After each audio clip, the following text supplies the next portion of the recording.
오늘은 되게 제 개인적으로는 아주 역사적인 날인 것 같습니다. 예.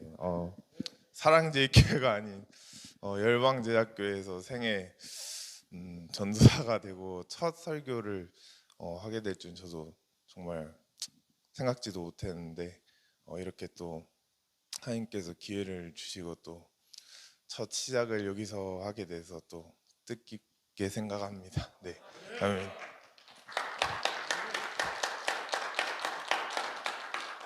어, 저도 이제 정광훈 목사님 원래 원고를 없이 설교하시는데 어, 아들로서 약간 도전해봐서 저도 한번 없이 해보자 했는데 그게 생각보다 쉽진 않더라고요. 그래서 저거는 왔는데 그냥 최대한 안 보고 하는 척으로 저도 나름 노력을 해보겠습니다. 어, 오늘 말씀 제목은 이제 따라서 해주시기 바랍니다. 만남의 축복을 받자입니다. 네. 이 설교는 사랑제일교회에서 정광훈 목사님은 보통 그 총동원주일, 그러니까 새신자들이 주로 많이 올 때 설교하시는 내용인데 양지원 목사님이 갑자기 새벽 기도를 부탁을 하셔가지고 이제 갑자기 이 말씀이 그냥 떠올랐습니다. 예. 그래서 이제 이 말씀을 전하게 되었습니다. 사람은 인생을 살아가면서 이제 수많은 사람들과 만남을 가지게 됩니다. 만남을 가지게 되는데 이제 올해도 새해 2022년도 새해부터 여러분 성도님들은 이제 자신이 원하든 또 원치 않든 무조건 만남을 가지게 되어 있습니다. 지금 현재 자신의 모습을 돌아보시면 지금 그 자신의 모습은 과거에 내가 누구를 만났느냐에 대한 결과물이라고 생각하시면 됩니다. 지금 나의 지식적 또 환경적 상태는 과거의 만남을 통해서 현재가 이루어졌다는 것을 믿으시길 바랍니다. 사람은 세상을 살아가면서 크게 7가지의 만남을 가지게 됩니다. 제일 처음으로는 부모와의 만남입니다. 사람은 태어나서 제일 처음 부모와의 만남을 가지게 되는데 이 자리에 계신 성도님들은 전부 부모님과의 만남을 성공하셨기를 기도드립니다. 아멘. 부모님과의 만남은 다른 만남들도 마찬가지지만 특히 부모님과의 만남은 자신이 절대로 정할 수가 없는 정해진 만남이라고 성경은 말하고 있습니다. 자신의 부모님을 자기가 정해서 만난 사람은 이 세상에 단 한 명도 없습니다.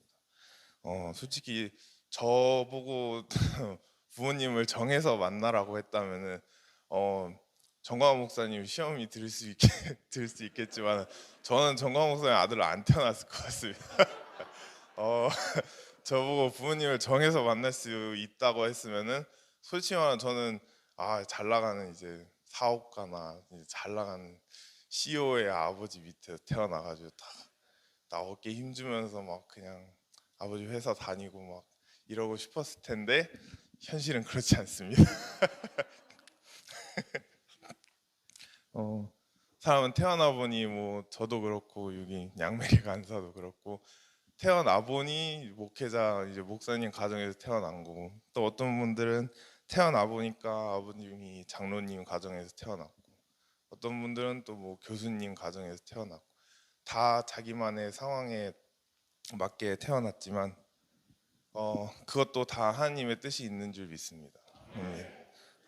제 얘기를 그냥 잠깐 드리자면 정광훈 목사님 보통 이제 여기서 자기의 부모님을 예시로 많이 드세요. 근데 저는 이제 제 부모님이 정광훈 목사님이기 때문에 예시를 하나 들자면 저는 목사님 자녀로 태어나서 솔직히 정말 특히 어린 시절 동안 이제 학창 시절 힘든 시간을 많이 보냈습니다. 양메리 간사는 그래도 굉장히 어릴 때 굉장히 나이가 어릴 때 이렇게 깨우치고 좀 바뀌는 그게 있었지만 저는 양메리 간사보다는 좀 더 시간이 걸렸습니다. 좀 더 시간이 걸렸고 다른 목사님도 아닌 이 정광훈 목사님의 아들로 태어나서 지낸다는 게 솔직히 진짜 정말 쉽지 않습니다. 예. 다른 분들께서는 이제 특히 뭐 광화문 이제 오시는 분들이나 애국 성도님들은 그런 아버지를 뒀으면은 되게 영광스러운 자리다, 아니면 감사해야 되는 자리다. 물론 감사는 하지만 어 지금은 제가 많이 이제 깨어지고 있고 또 달라지고 있는 과정이지만 어 예전에는 이제 저에게 그런 말을 이제 하거나 제가 그런 말 드릴 때는 솔직히 마음속으로는 그런 말 하고 싶어요. 그게 되지는 않지만 가능하다면은 제 자리를 내어주고 싶은 거예요. 당신이 와서 정광훈 목사의 아들이 한번 되어봐라. 얼마나 이게 무거운 자리인지 한번 느껴봐라라고 하고 싶을 만큼 굉장히 좀 무겁고 부담되는 자리였던 거는 정말 부인할 수가 없습니다. 어, 하지만은 이제는 은혜를 받고 좀 깨어지는 과정에 있어서 다른 목사님들처럼 처음에는 이제 다른 목사님들처럼 평범하게 딱 한 교회 목회하면서 그냥 딱 평화롭게 장이동에서 평화롭게 목회를 하면 될 텐데 광화문이라는 걸 딱 시작을 해버려가지고 온 국민의 스팟라이트를 다 받아가면서까지 막 이렇게 하는 걸 보고 처음에는 되게 힘들고 솔직히 원망스럽기도 하고, 왜 정광훈 목사 말고는 저런 일을 할 목사가 없나 싶은 그런 마음도 들었지만은 지금은 이제 생각이 많이 바뀌어서 대한민국을 사랑해서 또 제일 앞장서서 이렇게 싸워나가는 목사님, 또 내 민족을 내게 주소서라는 표어를 외치면서 나간 그런 목사님 밑에서 지내는 저는 되게 자부심을 느끼고, 또 그런 목사님들이 있기 때문에 지금 대한민국이 아직까지 존재하고 또 이런 주사파 공산은 국가로부터 아직까지도 지키고 있다고 생각을 합니다. 여러분들은 다시 태어난다면 지금의 부모님 밑으로 똑같은 상황에서 다시 태어나고 싶으신지 한번 물어보고 싶습니다. 정광훈 목사님은 무조건 아멘이라고 하십니다. 정광훈 목사님 부모님은 저희 할머니시죠. 할머니인데 할머니는 정말 글을 모르세요. 글을 모르시고 정말 농사만 열심히 지어오시고 지혜는 있으시지만 글을 모르세요. 글을 모르셔서 제가 어릴 때도 초등학교인데 이제 할머니가 친척이나 가족들한테 전화를 해야 되면 이 글을 못 읽어서 제가 눌러줘야 될 만큼 굉장히 이제 세상적으로는 이제 되게 배움이 약간 없으셨던 분인데, 또 정광훈 목사님은 그런 부모 밑에서 또 제가 듣기로는, 제가 알고 있는 거로는 이제 빚을 몇 천만 원까지 정광훈 목사님에게 이렇게 지어가면서까지 이렇게 생활을 하셨는데도 정광훈 목사님은 다시 태어나도 그 부모님 밑에서 태어난다고 고백을 하십니다. 저 또한 많이 힘들었지만 다시 태어나도 정광훈 목사님 아들로 태어난다고 고백을 합니다. 이제 여러분들 또한 그런 고백을 하시길 바랍니다. 그 고백을 할 수 있는 이유는 이제 부모님이 뭐 뛰어나거나 능력이 있어서가 아닌 지금 내 자신이 있게 해준, 또 어떻게 보면 육적 생명을 그래도 주신 분이 부모님이기 때문에 부모님의 뭐 능력과 이런 거 전혀 상관없이 지금 살아있다는 것만 자체로도 부모님에게 감사드리고, 그것은 제 생각에는 그게 부모님을 잘 만난 만남의 성공이라고 생각합니다. 부모님을 만나고 나서 두 번째로 이제 형제와의 만남을 가지게 됩니다. 이것 또한 자신의 의지와는 전혀 상관없이 만남을 가지게 되는데요. 형제를 잘 두었는지 못 두었는지는 정화 목사님이 되게 간단하게 구분을 하십니다. 살면서 형제에게 돈 관련돼 가지고 돈 문제가 투명하다면 정광훈 목사님은 그건 형제를 잘 만난 것이라고 말씀하고 계십니다. 살면서 이제 뭐 감사합니다. 뭐 돈을 빌려달라 하거나 아니면 이제 막 사기를 친다거나 이런 거에 관해서 전혀 그런 게 없다면은 형제를 잘 만났다고 정광훈 목사님 얘기하시고, 정광훈 목사님 또한 오히려 정광 목사님이 도와줬으면 도와줬지 정광 목사님에게 막 돈을 빌려달라고 하는 형제들은 없습니다. 제 눈에 봐도. 저도 위에 누나가 하나 있는데 저랑 나이 차이는 9살이 납니다. 많이 차이 나는데 다행히 저도 아직까지 누나와 이런 돈에 대해서는 이렇게 막 서로 빌리거나 막 달라고 한 적이 단 한 번도 없습니다. 단 한 번도 없기 때문에 저 또한 이제 형제를 잘 만났다고 저 또한 이제 생각하게 됩니다. 근데 하지만 모든 만남이 성공만 있지는 않습니다.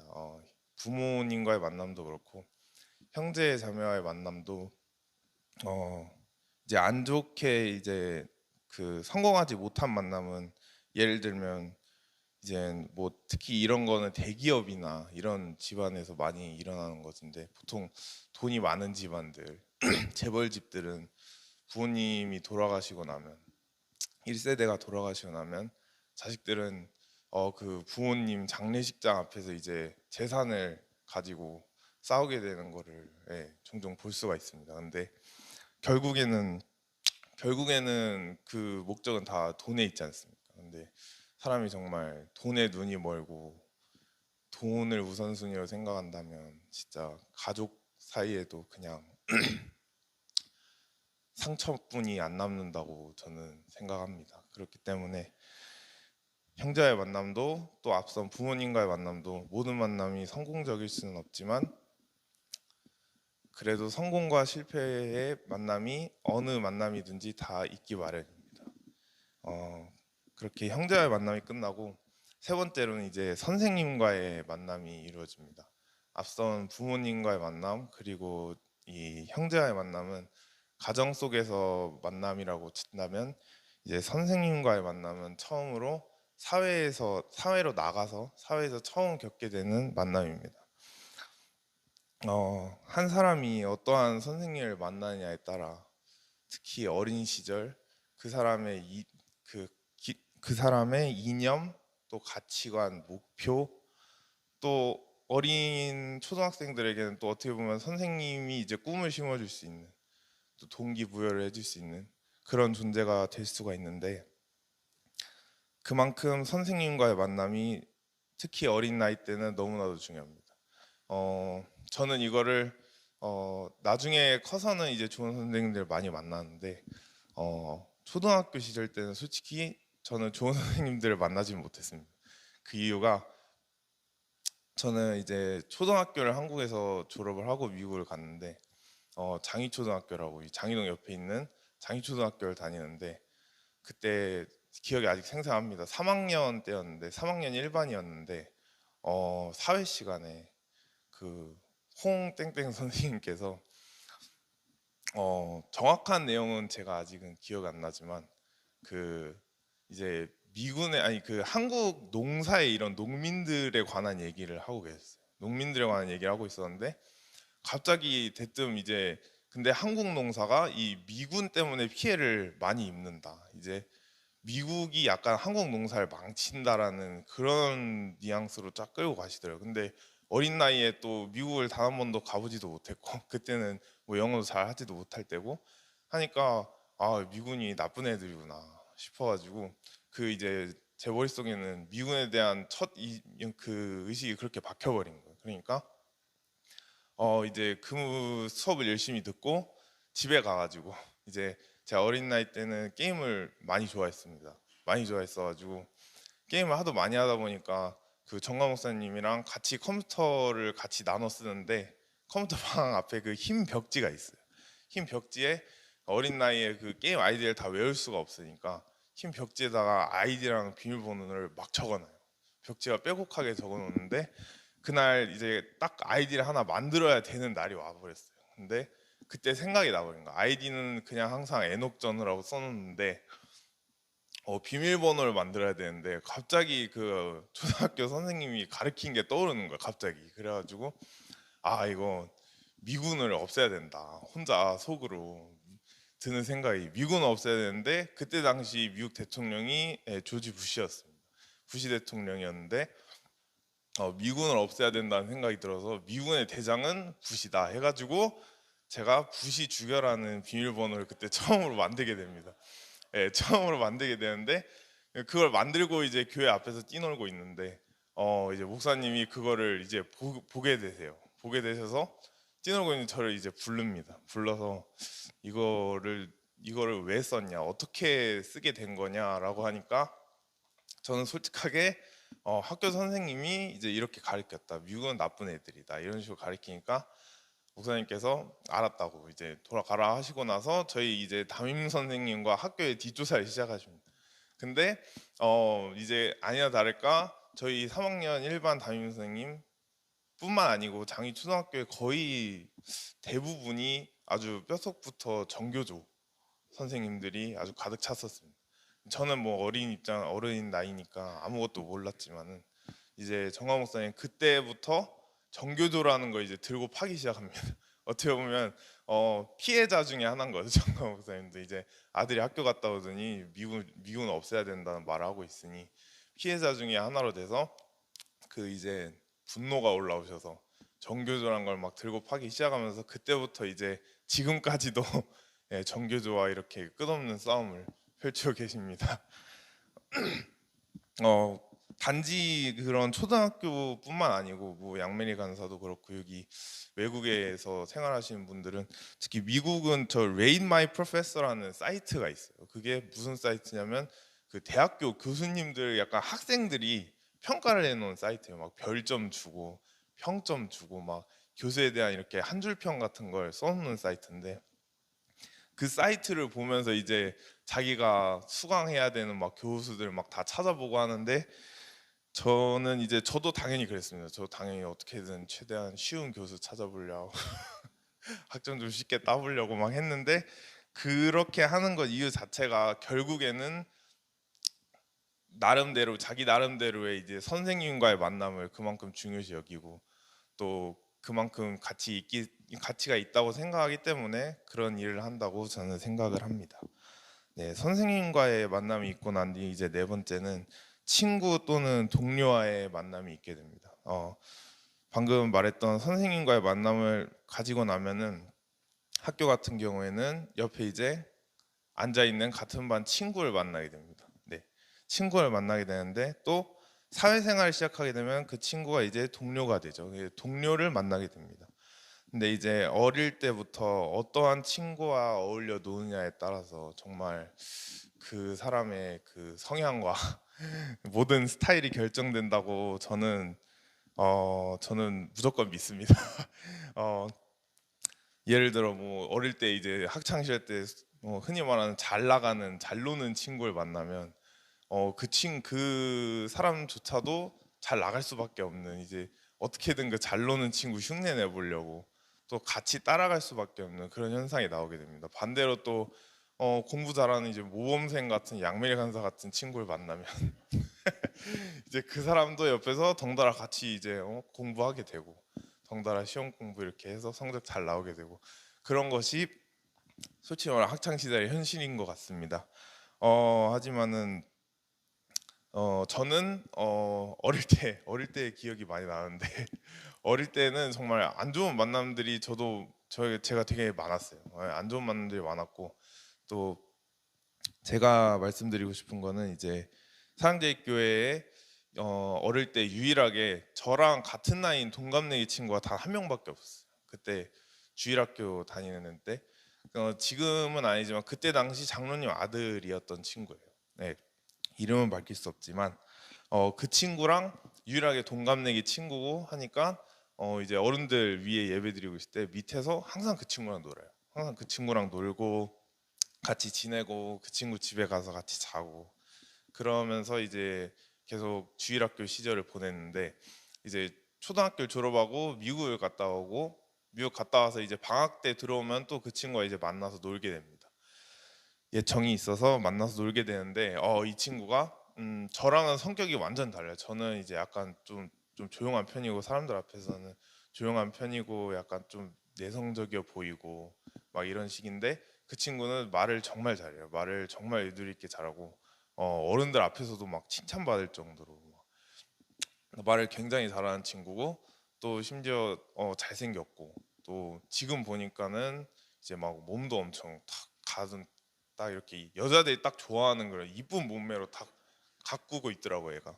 근데 그래서 어릴 때부터 저랑 되게 비교됐어요. 예, 같은 동갑내기 친구인데 서로 성향이 너무 다른 거예요. 근데 이제 걔를 따라다니면은 제가 얻는 게 많아가지고 어른들이 막 말 잘한다고 이쁘다고 용돈도 주고 옆에서 같이 얻어 먹고 막 그랬던 시절이 있는데 중학교 때 이제 방학 때 한국을 들어오게 되는데 이 친구가 그때 귀에 탁 귀걸이를 하나 탁 차고 있는 거예요. 양쪽에 탁 귀걸이를 차고 있는데 저는 이제 남자가 귀걸이 찬 거는 솔직히 그때 처음 봤어요. 근데 처음 봤는데 근데 얘가 약간 이제 흔히 학교에서 말하는 얘가 싸움도 되게 잘했거든요. 그래서 학교에서 말하는 싸움 약간 싸움 짱이었던 애 중에 하나인데 걔가 막 귀걸이 하니까 이제 멋있어 보이는 거예요. 귀걸이가 귀걸이 멋있어 보여. 그래가지고 또 한창 사춘기니까 또 이성이 얼마나 그렇게 관심이 많을 때입니까. 그래서 멋있어 보여서 저도 충동을 못 이겨서 이 자리에서 처음 공개하는 것 같은데 충동을 못 이겨서 저도 저기 성신여대를 가가지고 왼쪽 귀에 뚫어버립니다.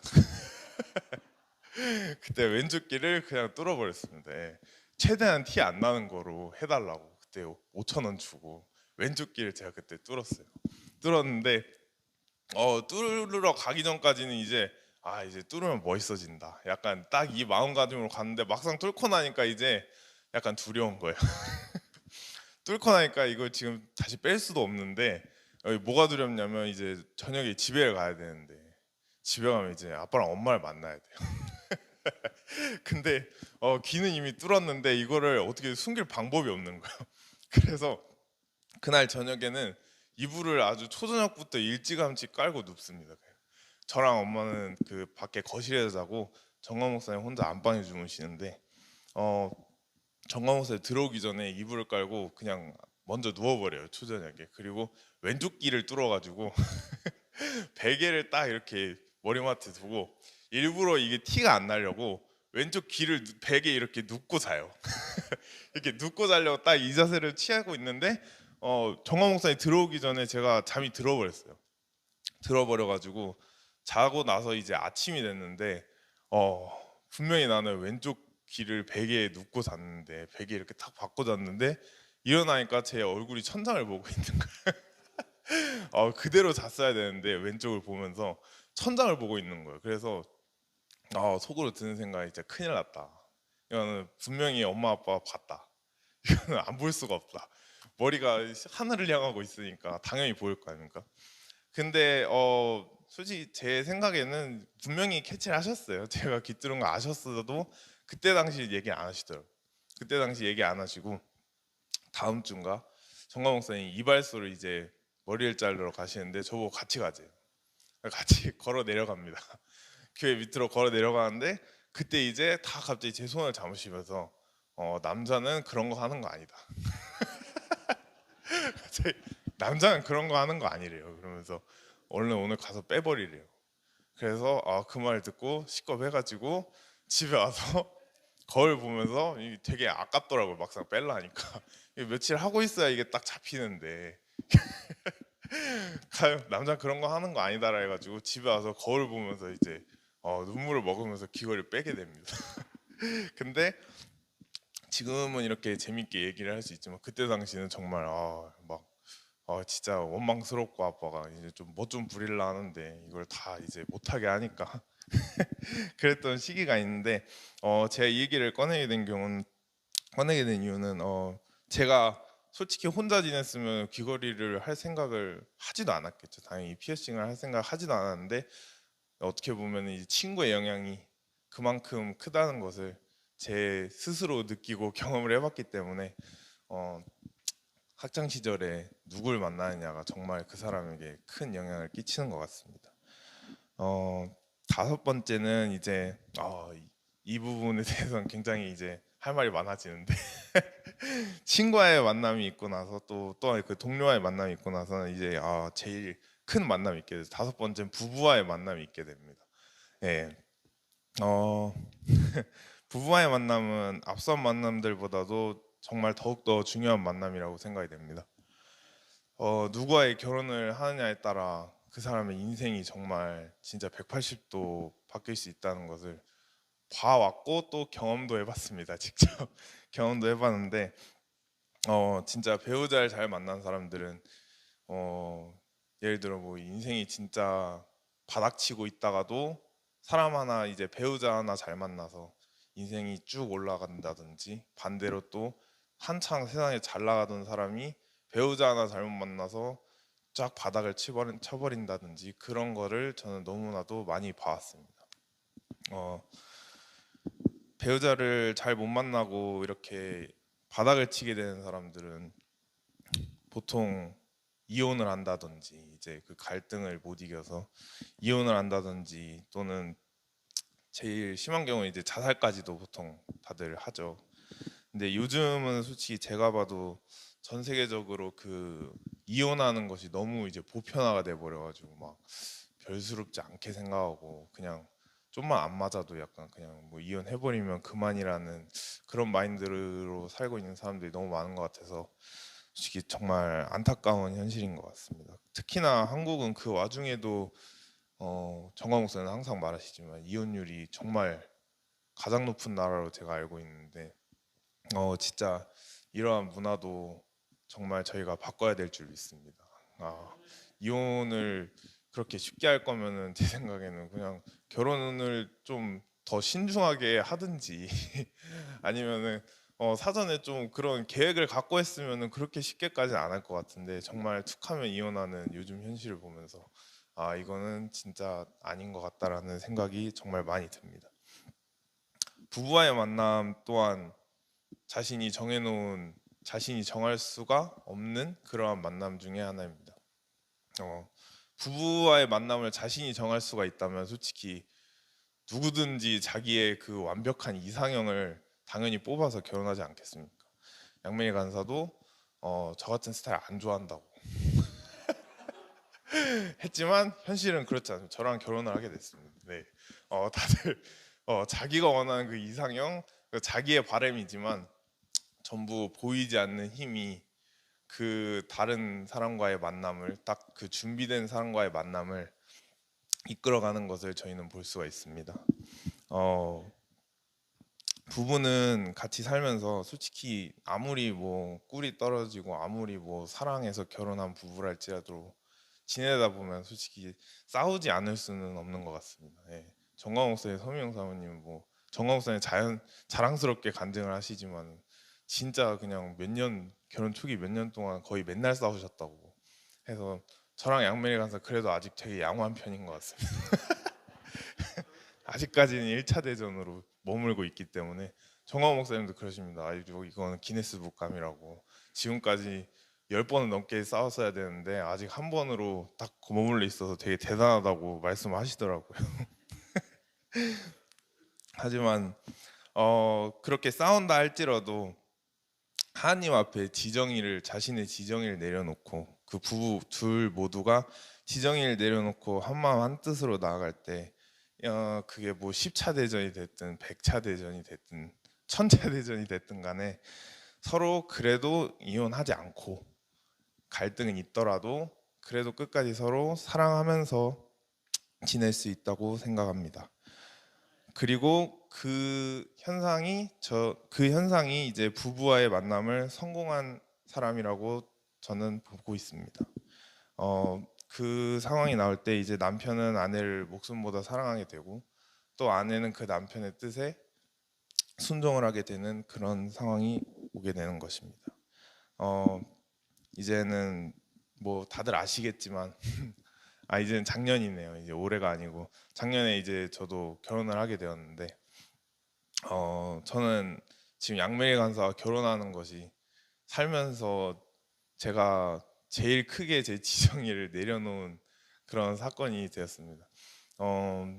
앞서 말씀드렸다시피 정광 목사의 아들로 사는 거 정말 쉽지 않고, 그치만 막 억지로라도 시키는 거 해가면서 진짜 그냥 물론 표정 다 썩어가면서 하긴 했지만 그래도 억지로라도 다 따라다니고 막 오라면 오고 가라면 가고 열심히 그렇게 지내왔는데, 어느 순간 이제 미국에 있는데 정광 목사님 양메일이라는 애를 딱 통역하는 애를 딱 이제 기도의 응답으로 받으셨다고 이제 딱 얘랑 결혼을 해야 된다고 했는데 이제 제 마음속은 그거였습니다. 이제 여태 억지로 그래도 아빠 뜻을 계속 따라와 줬는데 결혼은 한 번 하면 평생 간다 이러면서 이제 그때 처음으로 아빠한테 어떻게 보면 정광 목사님 저의 관계는 그냥 항상 제가 약간 뭐 져준다고 하긴 그렇지만 그냥 항상 그냥 따라갔어요. 그냥 싫어도 그냥 아무 말 안 하고 따라갔는데 그때 처음으로 이제 목소리를 내기 시작합니다.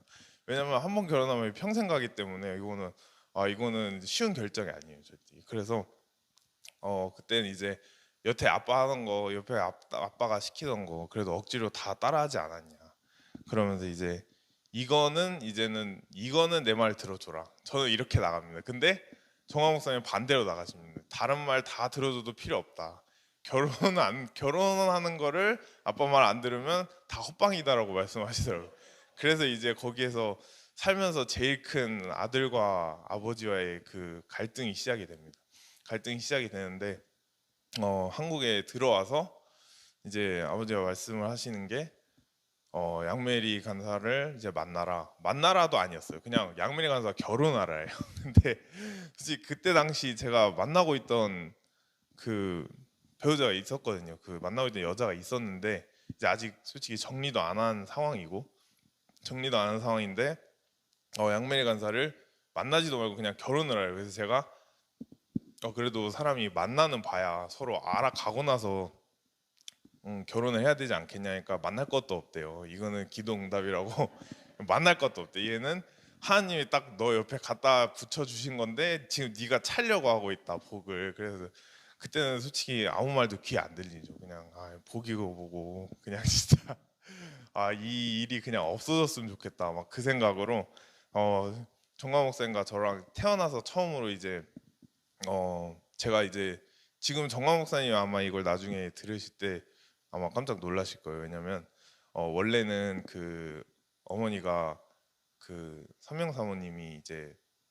지내시는 집은 아니지만 선명 사모님이 이제 창고처럼 쓰시는 공간이 있는데 그 공간에서 제가 혼자 지내고 있었어요. 석계역이라고 있는데 거기서 혼자 지내고 있는데 이제 그 갈등이 있고 나서 이제 정광 목사님도 성격이 되게 세시잖아요. 저보고 말 안 들을 거면 짐 싸서 나가라는 거예요. 그냥 아들 하지 말래요.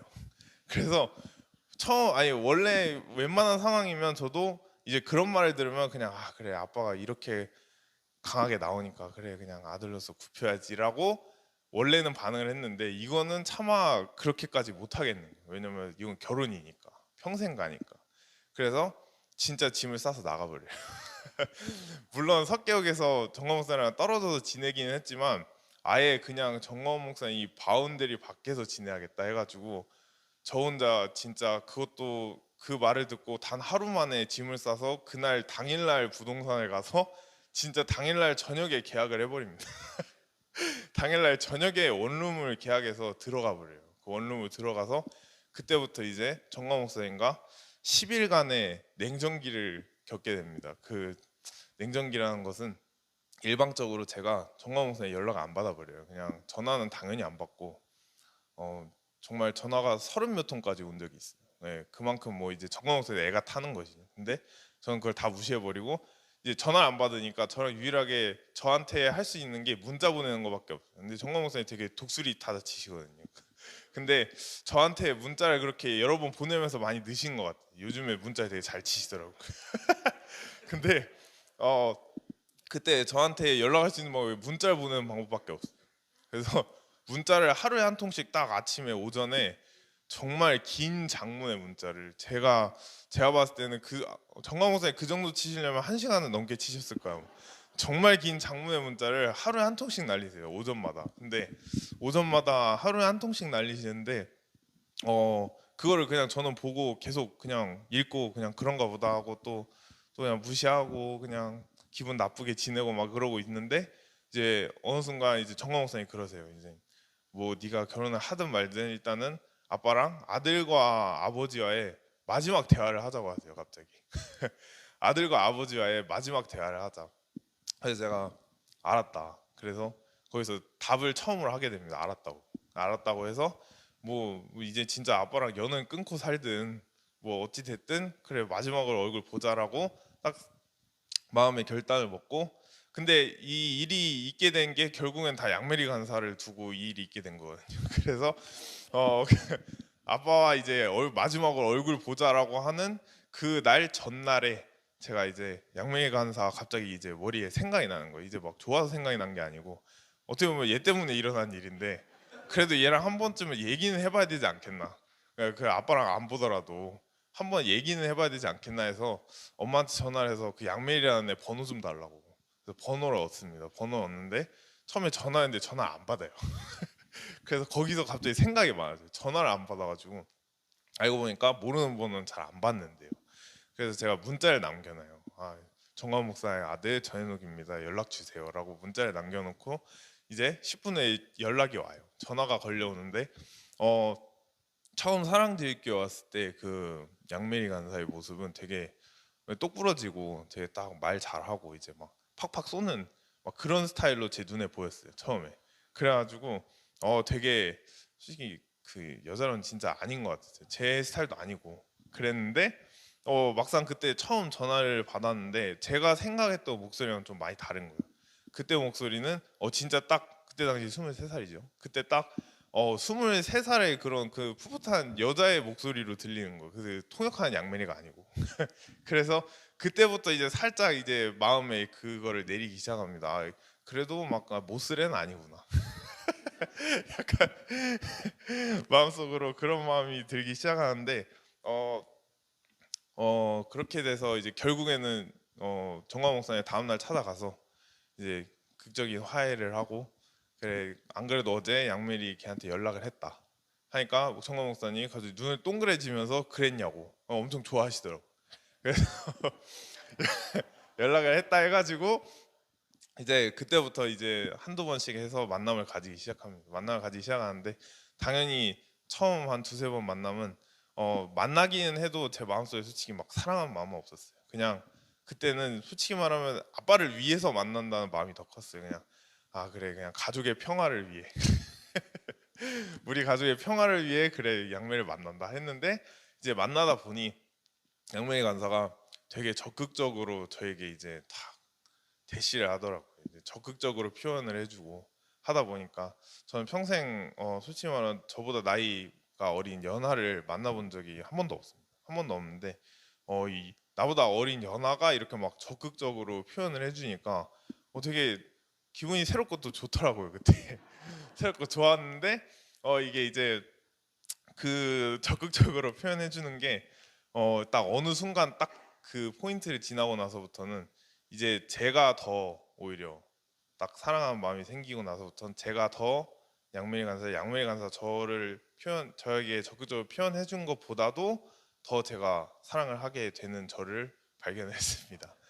근데 제가 이 말씀을 드린 이유는 저희 뭐 부부가 잘나서가 아니고 양멜 간사도 어제 간증을 했듯이 정말 서로의 스타일이 아니었는데 정말 서로의 스타일이 아닌데 양멜 간사 그걸 어떻게 보면 그냥 영적인 아주 기도로 이제 돌파를 해낸 것이고 저는 그때 당시에 이제 영적으로 뭐가 없어가지고 어 영적인 돌파보다 육적인 돌파를 처음으로 했는데 육적으로 그냥 일단 강제로 만났는데 어떻게 만나게 됐든지 간에 그 결국에는 하나님께서 이렇게 선을 이루시는 걸 보고, 그리고 또 양밀 간사 솔직히 한 달 만나고 결혼했거든요. 한 달 만나고 결혼했는데 이거 한 달 만나고 결혼한다는 게 솔직히 옛날 조선 시대도 아니고 이게 무슨 진짜 그 짝지어준 사람이랑 한 달 만에 결혼한다는 거 요즘 세상에는 솔직히 있을 수가 없는 일이잖아요. 근데 저도 솔직히 마음이 안 생겼으면 절대 결혼을 안 했을 스타일이야. 오히려 섭섭하실지 모르겠지만 정광훈 2년을 차라리 끊더라도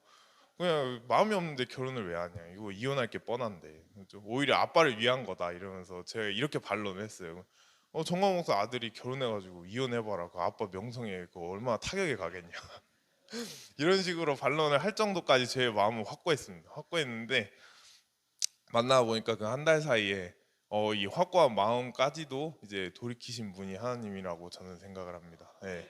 한 달 사이에 정말 많은 변화가 있었고 지금까지 이제 양메리 간사의 도움으로 이제 하나님의 도움으로 지금까지 계속 어려운 일들 돌파해 나가고 있습니다.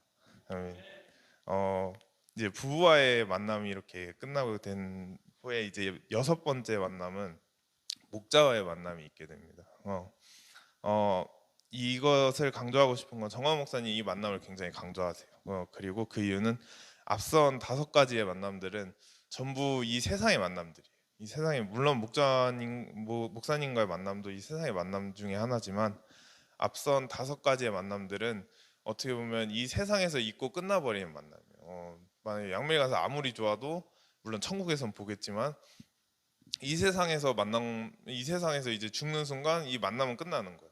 만남은 끝나고 천국 가서 다시 보지만은 그 만남은 끝나게 돼 있는데 이제 목사님과의 만남은 이 세상에 영향을 끼칠 뿐만 아니고 영원한 영의 세계에도 영향을 끼치기 때문에 목사님과의 이 목자와의 만남은 정광 목사님도 굉장히 많이 강조를 하십니다.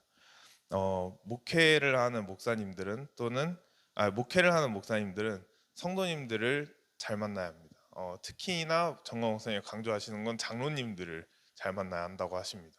왜냐면은 제가 이건 개인 경험담인데 미국에서 지내면서 미국에 한인 교회들이 많아요. 되게 저도 한인 타운에서 살아왔고 그랬는데 은혜 한인 교회라고 해가지고 막 이렇게 되게 큼직큼직한 엄청 몇만 명 모이는 그런 교회들이 많은데 그런 교회가 겉으로는 진짜 멋있고 되게 번지를 해요. 근데 제가 같이 집에 살던 사람들이 이제 그러면 안 되지만 약간 이 교회 저 교회를 다 많이 다녀본 사람들 약간 이제 떠돌이라 해야 되나 이 교회 갔다 아니면 또 저 교회 갔다 또 아니면 또 저 교회 갔다 이러는데 그래가지고 막 거의 모든 교회 상황을 다 알고 있어요. 다 알고 있는데 결국엔 밥 먹으면서 이제 가만히 들어보면은 막 큰 대형 교회는 이제 그 미국에 계신 장로님들은 특히 그 한국에서 예전에 이제 뭐 40년, 30년대 때 넘어가신 분들은 사업이나 이런 거를 이제 크게 하셔가지고 돈이 굉장히 많으세요. 재벌인 장로님들이 정말 많아요, 미국에 한인 장로님분들이. 근데 그 장로님들이 이제 뭐 두세 명이 딱 모여가지고 이제 교회를 자기네들이 먹으려 하는 그런 상황들이 정말 많이 보여요. 특히 대형 교회에서 장로님들이 그냥 딱 두세 명 재벌 장로님들이 돈 몇 푼 딱 모아가지고 목사님 탁 쫓아내고 딱 교회 위에 군림하려는 그게 너무나도 많이 보여요. 너무나도 많이 보이는데 그렇기 때문에 정광 목사님도 이 상황을 전부 다 알기 때문에 목사님들은 성도님들 특히 장로님들을 잘 만나야 한다고 강조를 하시는 것 같습니다. 반대로 또 성도님들은 오히려 목사님들을 굉장히 잘 만나야 하는 거죠. 성도님들이 목사님들을 잘못 만나게 되는 순간 어떻게 보면은 속는다고까지 말할 수 있을 정도로 성도님들은 앞에 보이는 목사님이 거의 전부이기 때문에 그 목사님이 어떻게 하느냐에 따라 그 성도님들의 신앙 상태 모든 것이 영적인 세계가 결정된다고 저는 보고 있습니다. 이것은 정말 어떤 부부와의 만남보다도 너무나도 중요한데 예를 들어 뭐 어떤 사람이 이제 태어나서 처음 교회를 가게 되었는데 그 교회를 처음 가는데 이제 이 교회가 이단 교회라든지 아니면 막 신천지 막 또 그런 사이비 종교 아니면 이 교회 목사님이 이제 굉장히 좌파의 성향이 있으신다든지 이렇게 되면은 그 성도조차도 그 목사님을 따라서 그렇게 될 수밖에 없다는 것을 지금 한국 교회가 저는 보여주고 있다고 생각합니다. 네, 그리고 오히려 반대로 목사님이 바로 쓴교회 또 열방제자교회 같은 이런 목사님이 바로 쓴교회 또 성령불이 뜨거운 사랑제일교회 또 열정이 뜨거운 열방제자교회 이런 교회에 오시게 되면 그 목사님들의 영성을 이어받아서 성도님들 또한 목사님들과 함께 열심히 주님의 일을 해나가는 것을 볼 수 있습니다. 이 자리에 계신 성도님들은 정말 양주원 목사님을 잘 만난 거에 대한 감사 기도를 드리시길 바랍니다. 저 또한 사랑제일교회를 다니고 있고 영적인 아버지 또 육적인 아버지이기도 하지만 정광 목사님을 만난 거에 대한 감사 기도를 드리겠습니다. 요즘도 드리고 있습니다. 앞에 소개한 이 여섯 가지의 만남은 그 어느 하나 자기의 뜻대로 된 만남이 하나도 없고 물론 뭐 형제와 부모는 그렇다고 할 수 있어요. 그냥 태어나 보니 엄마 아빠가 있고 태어나 보니 옆에 누나 동생이 있고 형이 있는데 뭐 선생님이랑 친구의 만남은 자기가 결정했다고 생각하는 분들이 있을 수 있어요. 하지만 그것조차도 다 하나님의 그 주권 안에 있다는 것을 믿으시기 바랍니다. 이 세상에는 모든 만남에는 우연이 결코 없습니다. 결코 우연이라는 건 없고, 이걸 동양 사상 철학으로 이제 세상 사람들은 인연 아니면 또는 막 운명 막 이렇게 말들을 합니다. 하지만 하나님을 믿는 기독교인들은 이러한 것들을 하나님의 주권이라고 다들 믿고 있습니다. 정광 목사님은 말씀하십니다. 운명이라는 것은 일단은 인격체가 없는 것이고, 자기 의지와는 상관없이 일들이 되어가는 것을 보고 사람들이 이제 운명이라고 하고 그걸 그냥 믿고 그냥 따라가게 됩니다. 하지만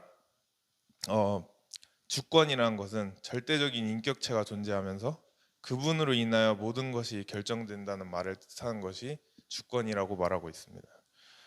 눈에 보이지 않는 그 어떤 거대한 힘이 내 주변으로 움직이면서 모든 사람들과의 만남을 있게 하고, 또한 그 만남을 통해서 날 이끌어 간다는 것을 성도 여러분들은 믿으시길 바랍니다.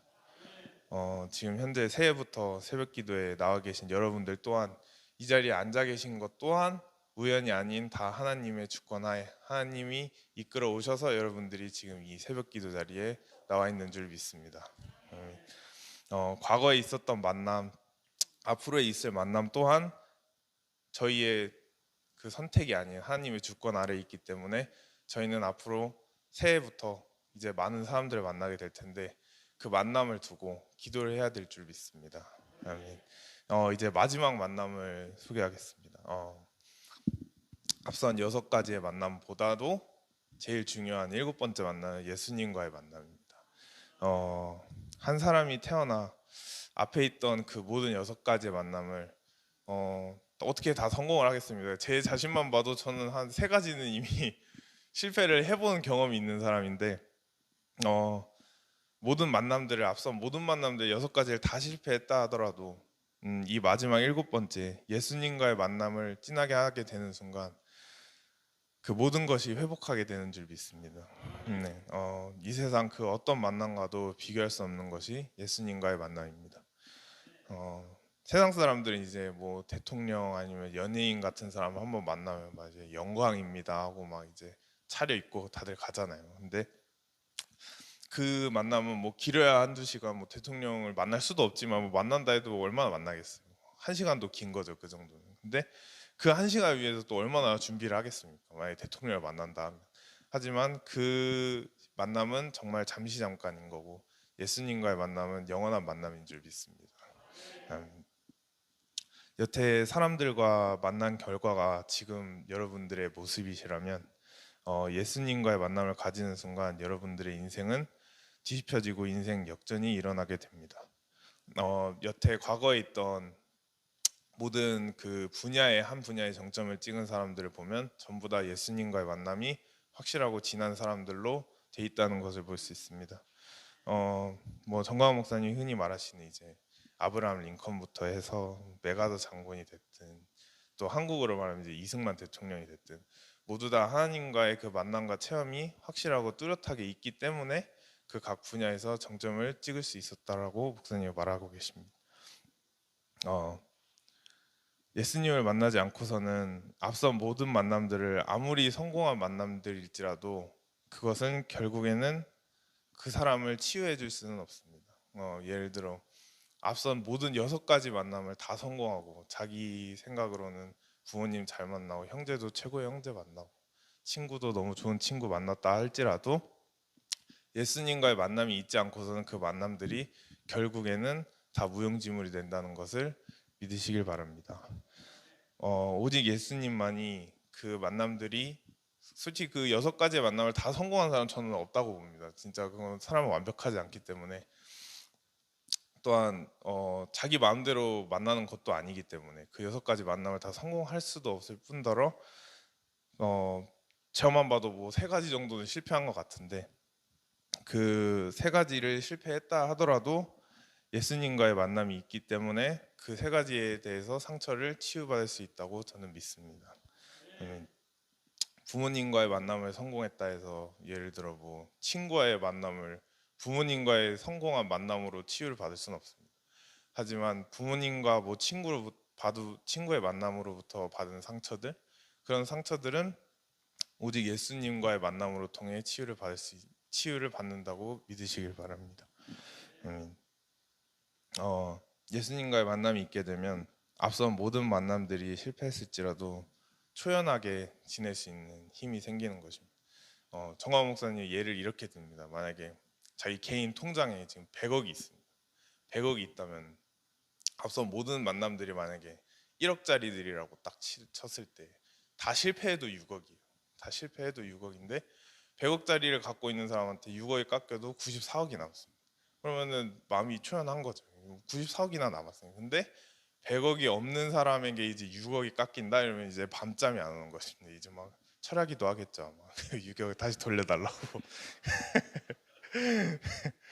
그만큼 이제 예수님과의 만남이 있게 되면 다른 만남들보다 너무나도 큰 존재이기 때문에 다른 만남들에 대해서 초연하게 살 수 있는 힘이 생기는 것입니다.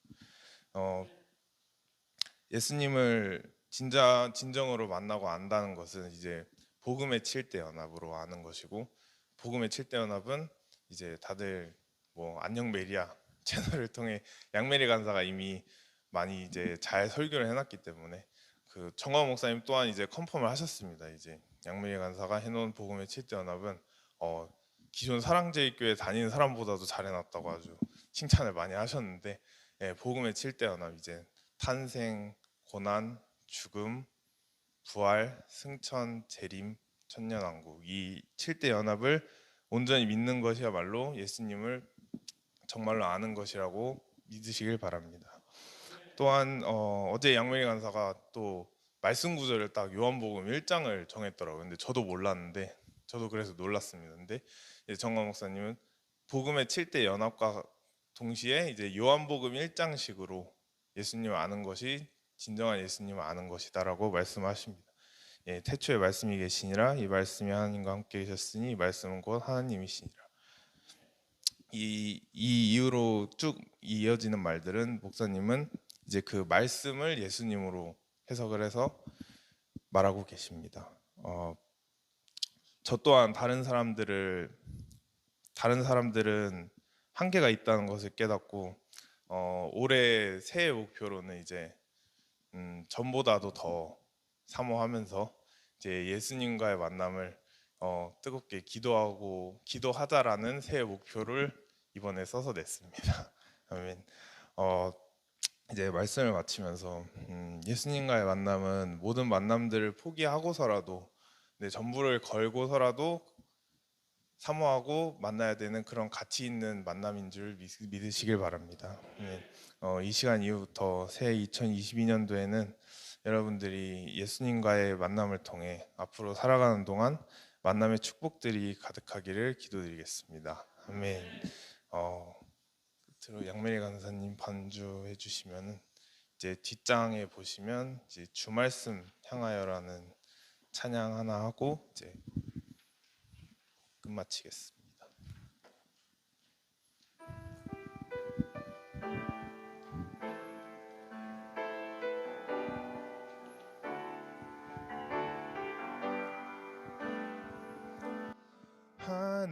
하늘에 나는 새도 주 손길 돌보시네.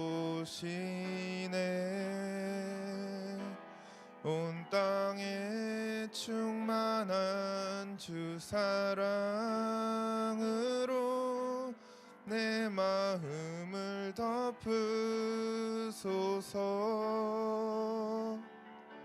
주 나를 부르셨네. 주의 영광 위해 모든 사람 이끄소서. 주의 영광으로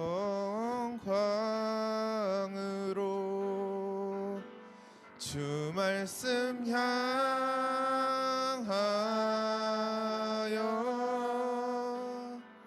달려가리라.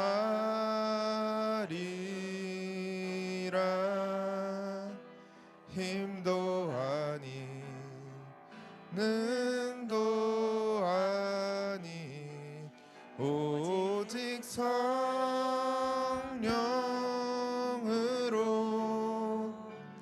주 얼굴 향하여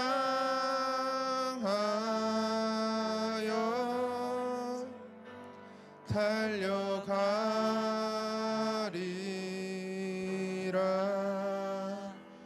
오 주의